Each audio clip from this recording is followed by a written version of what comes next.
Nakadaw baka Seng Bharatiya Janata Party lani BJP jong kejelam Meghalaya kampat Shim najit aduk mentai kenu karai bat Shim kenu karai ka bedai badu Kyrtong nak Bynta ke Ilekshon Lok Sabha na Shillong uduk hot ka kenhun menteri ubadairu Nongïalam jong keni ke Seng uba hek ula banjur ba ki Nongïalam jong ke Seng Kmie BJP kensa Shim karai aga bedai bat ka jing penyeng Kyrtong nak Bynta ka Shuki Shillong bat tura uba hek ula ongru ba lada ka Seng ka kwa unya khun ya ke Ilekshon Lok Sabha na Shillong dakaba kubur ru baya ka jingshisha baga Seng jong u kam shimla la ban le bha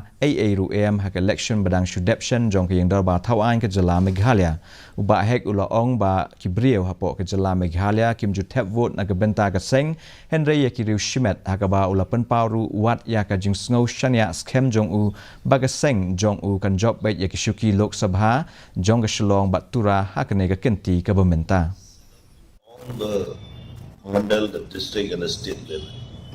So they have been working throughout. This is not that the BJP is working only before election. They are working throughout the day for the party and also for preparation of elections.